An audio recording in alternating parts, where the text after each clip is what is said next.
বৃহস্পতিবার দুপুর 1টা নাগাদ কোচবিহার নিউ টাউন মোড় সংলগ্ন তৃণমূল জেলা কার্যালয়ে মিটিং হলে বিশেষ বৈঠক করল তৃণমূল কংগ্রেসের কোচবিহার জেলার শীর্ষ নেতারা। এদিনের বৈঠকে উপস্থিত ছিলেন কোচবিহার তৃণমূল কংগ্রেসের জেলা সভাপতি অভিজিৎ দে ভৌমিক, উত্তরবঙ্গ উন্নয়ন মন্ত্রী উদয়ন গুহ, তৃণমূল কংগ্রেসের লোকসভা নির্বাচনের প্রার্থী জগদীশ চন্দ্র বর্মা বসুনিয়া সহ আরও অন্যান্যরা। লোকসভা নির্বাচনের পরে এই প্রথম জেলা শীর্ষ নেতাদের নিয়ে বৈঠকে বসল কোচবিহার জেলার তৃণমূল কংগ্রেসের সভাপতি সহ শীর্ষ নেতারা। এদিন মিটিং শেষে কি জানালেন তারা, শুনুন। মিটিং ছিল এবং ইলেকশন কমিটি যেটা রাজ্য থেকে করে দেওয়া হয়েছিল, সেই ইলেকশন কমিটি ইলেকশনের পরে বসা হয়নি। আমরা সবাই কর্মব্যস্ততার মধ্যে ছিলাম। সবাই নিজ নিজ এলাকায় বুথ ভিত্তিক সার্ভে করে নিয়েছে এবং রেজাল্টের কি আসতে পারে সেটা ব্লক সভাপতিরা এবং সেখানকার লোকাল আমাদের সিনিয়র লিডারশিপ তারা সব অঞ্চল ভিত্তিক আলোচনা করেছে। সেগুলো আমরা একটু পর্যালোচনা করলাম এবং 4 তারিখে কাউন্টিং এজেন্টদের যারা যাবেন তাদেরকে কীভাবে আনা হবে এবং তারা কোথায় থাকবে, তাদের কীভাবে ট্রেন করা হবে, সেই বিষয়গুলো নিয়ে আলোচনা আমাদের আজকে হলো। সবটা মিলিয়ে লক্ষাধিক ভোটে তৃণমূল কংগ্রেসের প্রার্থী জয় নিশ্চিত, এটা আমরা বলতে পারি। আপনারা গণনার দিন মিলিয়ে নিতে বিধানসভায় আছে। আমরা কিছুটা এই মুহূর্তে ডিসকাস করছি না। আমরা লক্ষাধিক ভোটে জিতবো, এটুকু আপনাদেরকে বিষয় করছি। বাকি যা বলার মন্ত্রী আছে এই বিষয়ে আছে তারা বলছে। দিনহাটা বিধানসভায় যদি জিজ্ঞেস করি, দিনহাটা বিধানসভায় কতটা লিড থাকবে বলে মনে হয়? হঠাৎ দিনহাটা নিয়ে বললেন। দিনহাটা পাখির চোখ দাদা, দিনহাটা তো পাখির চোখ। তা সেক্ষেত্রে কি এবং কি হচ্ছে দাদা? দেখবে কি হয়, অপেক্ষা করো না। আর তো কয়টা দিন আমরা অপেক্ষা করতে পারি, তোমরা পারো না। আপনারা তো অপেক্ষা করে পর্যালোচনা করছেন, তার ফলাফলটা যদি আমাদের একটু বলেন। তার সবার মুখে হাসি আছে। মার্জিনটা কত হবে দাদা মোটামুটি? তোমার মন খারাপ হবে। আমার কোনো মন খারাপ ব্যাপার নেই। দল তো দিনহাটা এবং সিতাই বিধানসভা বেশি ভরসা করছে আর কি। প্রার্থী হচ্ছে দিনহাটা মহকুমার, স্বাভাবিকভাবে এটা তো আমাদের দায়িত্বের মধ্যে পড়ে যে এক্সট্রা এনার্জি দেওয়া। সেটাইতে কিরকম লিড আশা করছেন? বললাম তো যে মহকুমার থেকে ভালো ফলো। ভোটের আগে বা নির্বাচন সময় একটা পর্যালোচনা ছিল যে কোচবিহার উত্তর, নাটাবাড়ি এইসব জায়গায় তৃণমূলের একটা মাথা ভাঙা, এইসব জায়গায় তৃণমূলের একটা চাপের মধ্যে থাকতে হতে পারে। বিজেপি বারবার দাবি করেছে চাপের মধ্যে তো সব জায়গায় দিনহাটা আসিতেই কি আমরা চাপের মধ্যে ছিলাম না? সব জায়গায় চাপের। নির্বাচন করব অর্থাৎ আর চাপ অনুভব করব না, তো সেটা কখনো হতে পারে না। সে যদি আমি যখন 1,64,000 ভোটে জিতেছিলাম তখনও একটা চাপ ছিল। এবার হচ্ছে আমাদের প্রার্থীকে জেতানোর যে চাপ, সেটা আমরা সবাই মিলে উপভোগ করেছি। এবং একটা কথা বলতে পারি যে এই চাপটা থাকার ফলে আমরা অনেকটাই গেইন করেছি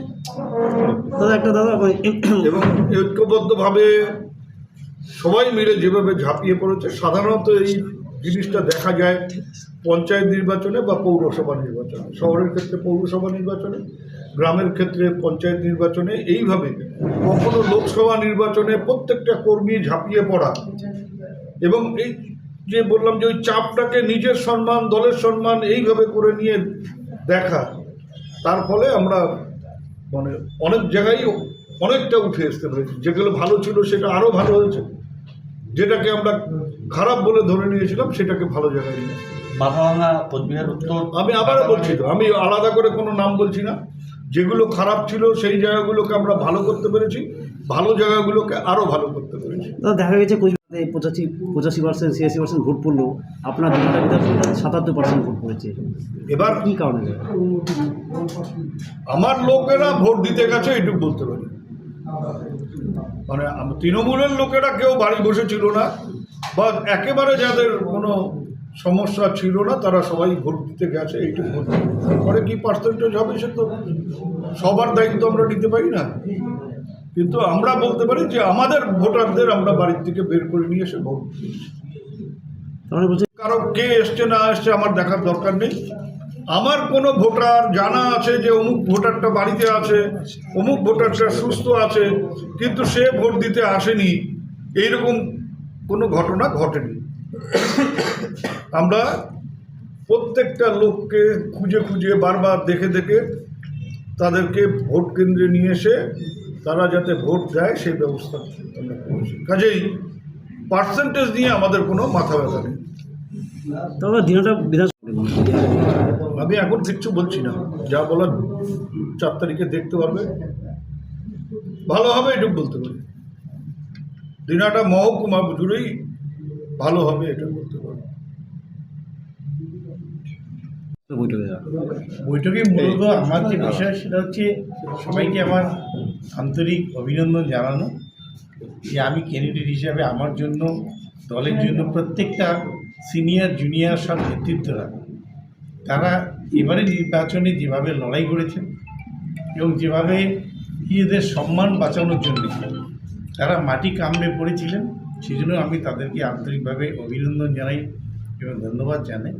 এবং যে কথাটা উঠে এসেছে যে কুচবিহার জেলার এই কেন্দ্র এবার সর্বাধিক ভোটে আমরা জয়ী হব, আমাদের বিভিন্ন বিধানসভারই যে পরিসংখ্যান আমাদের কাছে আসছে সেই পরিসংখ্যান অনুযায়ী আমরা অনেক ভালো জায়গায় আছি এবং আগামী 4 তারিখ আপনারা দেখতে পাবেন। যে পরিসংখ্যান আসছে তাতে কোন বিধানসভা সবচেয়ে বেশি লিড হচ্ছে দাদা বলে মনে করছেন? সেটা দিনাটা মহকুমায় আমাদের 2টা বিধানসভা, যার উপর গোটা কুচবিহার জেলার নজর আছে, গোটা পশ্চিম আমাদের রাজ্যের নজর আছে। 2টা বিধানসভা সর্বাধিক লিড হবে ওই 2টা বিধানসভা থেকে। যে লিডটা বিজেপি 4 তারিখে তারা চোখে সর্ষের গোল দেখবে সেই 2টা বিধানসভা লিড। আপনাদের চোখে দুর্বল জায়গাটা কোথায়? আমাদের চোখে দুর্বল জায়গা যেতে আমাদের শীতেই বরাবরে দিনাটা বরাবর সবল জায়গা। আপনারা যেভাবে সাংবাদিকরা বলেন কুচবিহার মাথাভাঙা, কুচবিহার উত্তর মাথাভাঙা, নাটাবাড়ি, আপনাদের চোখে যেটা দুর্বল আমাদের চোখে সেই জায়গাটা এবার আর সেই জায়গায় নেই, সেটা অনেক ভালো জায়গায় এসেছে। আমরা প্রায় 7টা বিধানসভা থেকে লিড পাচ্ছি। গত লোকসভা ভোটে লিড হয়েছিল, তাই এবার সেটা কী পরিমাণ লিড হবে? সেটা আমি নিজে প্রার্থী, এবার সেটা নিজে গতবার আমি প্রার্থী ছিলাম না 2019-এ, তো এবারকার মাত্রাটা আরও একটু বেশি হবে যেহেতু আমি নিজে প্রার্থী। তো সেদিক থেকে আপনারা অনুমান করতে পারেন কী হতে পারে।